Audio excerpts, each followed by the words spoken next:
बिहार की राजनीति ने एक नया लेकिन बेहद तकलीफदेह अध्याय लिख दिया है। बांकीपुर विधानसभा के जनादेश के साथ अब राज्य की पूरी विधानसभा में कायस्थ समाज का एक भी प्रतिनिधि नहीं बचा है। इससे पहले केंद्रीय मंत्रिमंडल और बिहार मंत्रिमंडल ने भी इस समाज की भागीदारी खत्म हो चुकी है और इतिहास का सबसे बड़ा विरोधाभास यहीं छिपा है। डॉक्टर सच्चिदानंद सिन्हा, जिन्हें बिहार का जनक कहा जाता है, संविधान सभा के अस्थायी अध्यक्ष थे। जिस जमीन पर आज बिहार विधानसभा खड़ा है वो जमीन खुद उन्होंने ही दान किया था। लेकिन विडंबना देखिए, आज उसी विधानसभा में उनके अपने समाज का एक भी निर्वाचित प्रतिनिधि मौजूद नहीं है। यह सिर्फ एक समाज की बात नहीं है, बल्कि उस सवाल की है जिस पर हर राजनीतिक दल जिसकी जितनी संख्या भारी उसकी उतनी हिस्सेदारी का नारा देता है। तो क्या यह सिद्धांत सच में सभी समुदायों पर बराबर लागू होता है? बांकीपुर सीट पर पिछले 5 बार से नितिन नवीन जीतते आ रहे थे और वो खुद कायस्थ समाज से आते थे, यानी बिहार विधानसभा में इस समाज का यह आखिरी प्रतिनिधित्व था। जनवरी 2026 में जब नितिन नवीन भाजपा के राष्ट्रीय अध्यक्ष बने और मार्च 2026 में राज्यसभा चले गए तो उन्हें यह सीट छोड़नी पड़ी। और अब उपचुनाव में जब भाजपा ये सीट हार गई है तो कई अखबारों में अपने हेडलाइन में लिख दिया कि नितिन नवीन अपना उत्तराधिकारी भी नहीं दे सके, साल भर में कायस्थ प्रतिनिधित्व मुक्त हुआ पटना। लेकिन यह अचानक हादसा नहीं हुआ है, बल्कि बरसों से जमा हो रही नाराजगी का नतीजा लगता है। 2025 के विधानसभा चुनाव में यह साफ दिख गया था कि सत्ताधारी गठबंधन और विपक्षी गठबंधन दोनों ने मिलाकर कायस्थ समाज को सिर्फ 3 टिकट दिए। सोचिए, जिस समाज ने बिहार को 2 मुख्यमंत्री दिए हों, देश को पहला राष्ट्रपति दिया, संविधान सभा का अध्यक्ष दिया, संपूर्ण क्रांति जैसे आंदोलन में प्रेरणा दिए, आज वही समाज सीटों के बंटवारे में हाशिए पर पहुंच गया है। इसी दौर में पटना की कुम्हरार सीट पर भी भाजपा ने कायस्थ उम्मीदवार की जगह गुप्ता समाज के प्रत्याशी को टिकट दे दिया। पार्टी वहां चुनाव तो जीत गई, लेकिन स्थानीय स्तर पर कायस्थ समाज में गहरी नाराजगी देखी गई और यह गुस्सा सिर्फ चुप्पी तक सीमित नहीं रहा।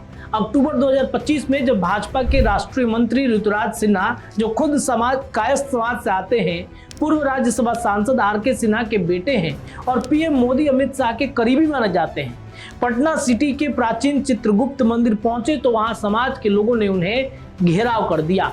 लोगों ने खुले तौर पर कहा कि जब कायस्थ समाज का सिर्फ इस्तेमाल किया जा रहा है, विधानसभा में प्रतिनिधित्व नहीं दिया जा रहा, तो हम विरोध क्यों ना करें? कांग्रेस को वोट देंगे, जनसुराज को वोट देंगे, जो हमारे समाज से ही उन्हें वोट करे, दूसरी जाति को वोट नहीं देंगे। नितिन नवीन के राज्यसभा जाने के बाद बांकीपुर सीट खाली हुई तो कायस्थ समाज को उम्मीद थी कि पार्टी इस बार किसी मजबूत कायस्थ चेहरे को मौका देगी। 2 नाम सबसे ज्यादा चर्चा में थे। पहला नाम रणवीर नंदन का, जो लंबे समय से विधान पार्षद रह चुके हैं, फिलहाल धार्मिक न्यास बोर्ड के अध्यक्ष हैं और कायस्थ समाज में जिनकी मजबूत पकड़ मानी जाती है। दूसरा नाम था अजय आलोक का, जो राष्ट्रीय मीडिया में भाजपा का जाना पहचाना चेहरा और खुद कायस्थ समाज से आते हैं। खुद ऋतुराज सिन्हा का नाम भी दावेदारी में शामिल था, लेकिन आखिरकार पार्टी ने इन सभी मजबूत अनुभवी चेहरे को दरकिनार कर एक अपेक्षाकृत अनजान चेहरे नीरज कुमार सिन्हा को टिकट दे दिया। कई अखबारों की रिपोर्ट के मुताबिक उनके बगल की बांकीपुर सीट भाजपा ने कायस्थ के नाम पर तो दी, लेकिन सारे मजबूत प्रत्याशियों को छोड़कर एक अनजाने चेहरे को उतार दिया। यानी टिकट भले ही कायस्थ को मिला हो, लेकिन जिन बड़े और असरदार नामों पर समाज को भरोसा था उन्हें दरकिनार कर दिया गया। इसी नाराजगी का नतीजा 3 अगस्त 2026 को मतगणना के दिन सामने आ गए। जनसुराज के प्रशांत किशोर ने बांकीपुर में 18,963 वोटों के बड़े अंतर से जीत दर्ज की। 1995 से चला आ रहा भाजपा का 30 साल पुराना किला ढह गया। खुद नितिन नवीन को यह मानना पड़ा कि बांकीपुर और दतिया में हमें अपेक्षित जनादेश प्राप्त नहीं हुआ है।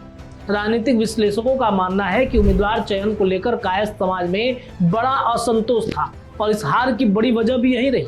जब बार बार अपने ही समाज के मजबूत अनुभवी नेताओं को दरकिनार कर दिया गया तो नाराज मतदाताओं ने इस बार वोट के जरिए अपना गुस्सा जाहिर कर दिया।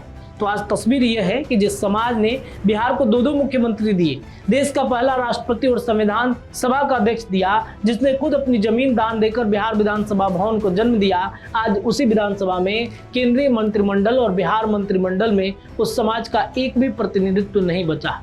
यह सिर्फ आंकड़ा का खेल नहीं है, एक ऐतिहासिक विरासत रखने वाले समाज की राजनीतिक अनदेखी की कहानी है। सवाल यह है कि क्या राजनीतिक दल इस चेतावनी को गंभीरता से लेंगे या फिर अगले चुनाव में भी यही कहानी दोहराई जाएगी। टिकट देने के नाम पर सिर्फ खानापूर्ति और असली मजबूत चेहरे को दरकिनार करने का सिलसिला जारी रहेगा। कई जो कायस्थ समाज से आने वाले पत्रकार हैं, कायस्थ समाज से आने वाले दिग्गज नेता हैं, वो ये कहते नजर आते हैं ऑफ द कैमरा कि प्रशांत किशोर की पार्टी ने पिछली बार 2025 विधानसभा चुनाव में हमें कायस्थ समाज से 5-5 टिकट दिए, तो हम क्यों ना प्रशांत किशोर की तरफ जाएं, क्यों भाजपा की तरफ जाएं। भाजपा सिर्फ एक सीट दी थी पिछली बार, वो भी नितिन नवीन का, जो कि अब इस बार 2026 उपचुनाव में हार चुके हैं। तो क्या आपको लग रहा है कि कायस्थ समाज का प्रतिनिधित्व धीरे धीरे बिहार में खत्म हो रहा है? किसी मजबूत चेहरे को देखना चाहिए। क्या ये जो बांकीपुर की हार हुई है, इससे भारतीय जनता पार्टी के लिए आने वाले दिन में खतरे की घंटी मानी जाएगी? अपनी राय आप कमेंट सेक्शन में रखिए। जुड़े रहिए बिहार न्यूज टुडे के साथ, अपडेट लगातार जारी है। बहुत बहुत धन्यवाद। वीडियो पसंद आए तो इसे लाइक और ज्यादा से ज्यादा शेयर करें। हमारे चैनल को सब्सक्राइब करना न भूलें ताकि आपको हर जरूरी खबर सबसे पहले मिल सके। अगर आप किसी खास विषय या मुद्दे पर वीडियो देखना चाहते हैं तो कमेंट करके जरूर बताएं। आपकी राय हमारे लिए बेहद अहम है।